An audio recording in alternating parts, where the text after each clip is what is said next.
I am so delighted that you have decided to join me here. If this is your first time on my YouTube channel, please make sure you subscribe and like the video and leave a comment if this was of value to you at all, or even if you got one little nugget from it, please share that below.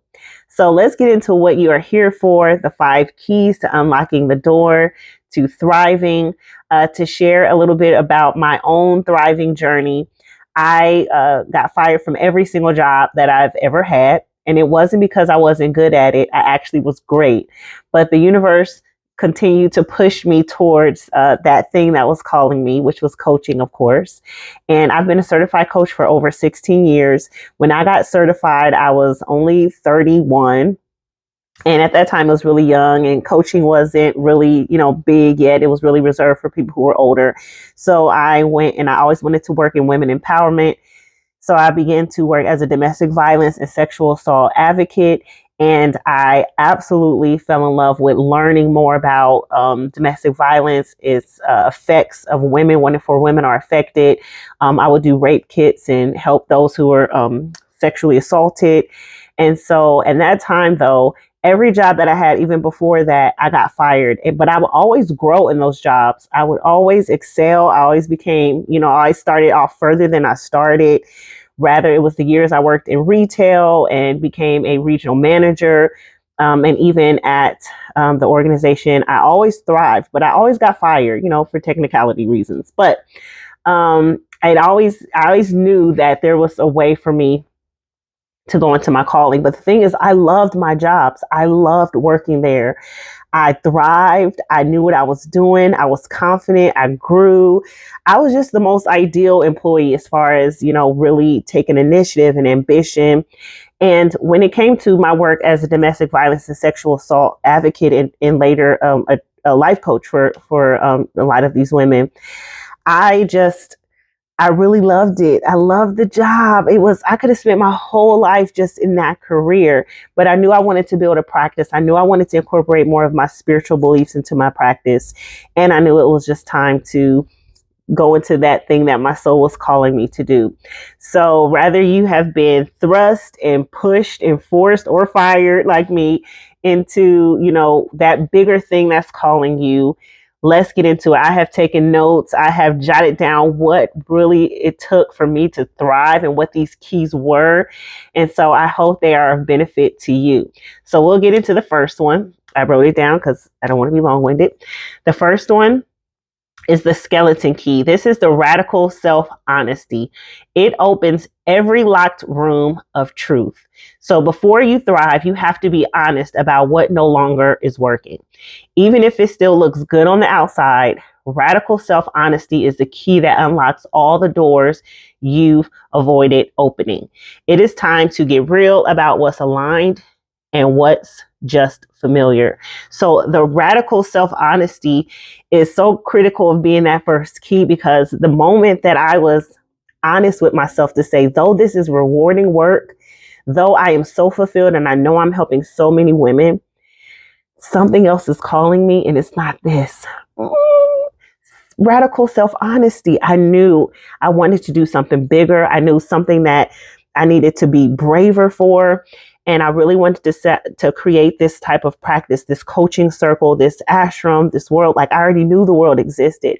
And the moment I had that radical self-honesty, first to myself, I knew that I was on my way to thriving. And then sharing that radical honesty with other people who say, but that's a good job, but you do good work, or you keep growing, all the potential, you have all these opportunities.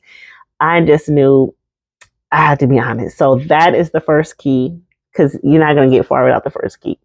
The second key is the master key. This is permission to evolve. This unlocks the fear of leaving the known.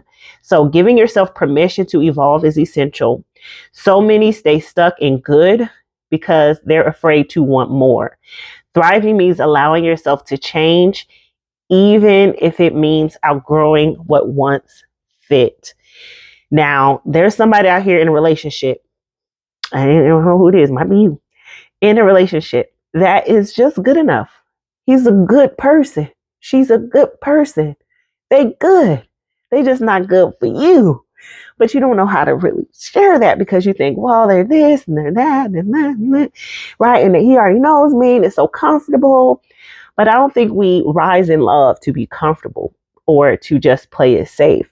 We want to be in a relationship that lights us up, that gives us joy. And so when it comes to permission to evolve, you have that radical, right? Self honesty, that radical honesty. And then this permission to evolve is giving yourself permission to go further, to not settle, to not say, well, this is good enough, or I didn't even think I would make it here. It's something about the permission that opens that door to opportunities and to more and for more things to come in. So the third key is the hidden key. This is sacred boundaries. So this is the key that is found only when you stop leaking energy. Thriving requires energy. Let me say that again. Thriving requires energy. And energy requires boundaries. Saying no to what drains you is how to protect the space for what fuels you. This key guards your time, peace, and passion. So your no's are your no's. It's like no, full stop. No, end of sentence. No, period, right? That's the whole thing.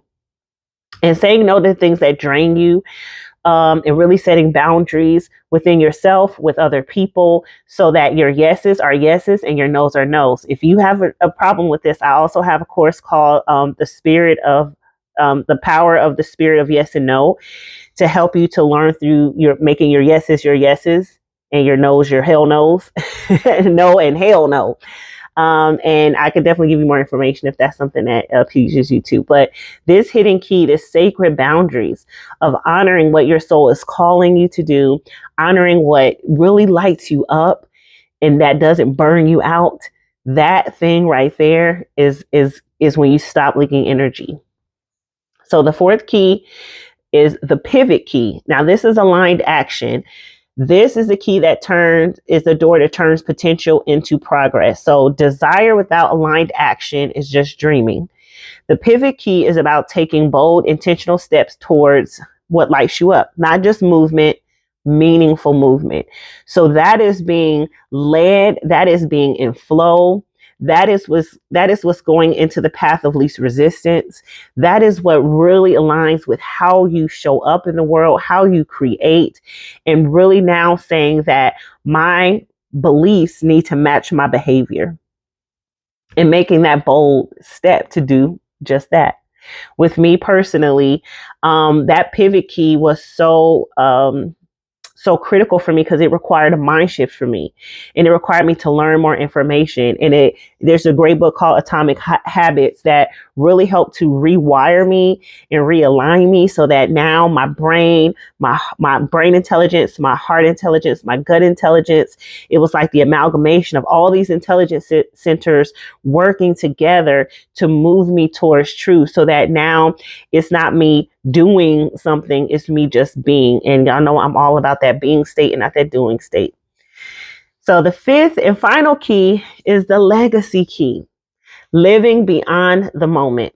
This opens the door to your passion driven life, right? This is the key that opens up to that what calls your soul. True thriving isn't just about the now, it's about impact. When you begin to make choices from your future self, the version of you who is living in full alignment, you will unlock a deeper level of joy, freedom, and fulfillment. Let me say that again. Fulfillment. Achievement is nothing without fulfillment. You've achieved. If you're at this point in your life, you have achieved something. You have proven something. You have gotten a degree. You have started the business. You have, survived the sickness. You have built a family. You have achieved something. But ask yourself, how fulfilled are you in the achievement? Did you get the fulfilling thing that you wanted, besides people saying, great job, or we didn't believe you could do it, right? The satisfaction of proving them wrong. What fulfillment do you have in that achievement? Really evaluate that. So this legacy key, this living beyond the moment, this is about embodying your whole self, right? Our whole self gets to show up in this world. Our whole self is allowed to have an experience. So what part of that whole self sort of is not having an opportunity to show up? So I hope these 5 keys were helpful to you, brought value, even if it had you think or spark something and write notes or another thought. I would love to hear about it. If you would like some one-on-one assistance with your journey and going into this thriving space, right?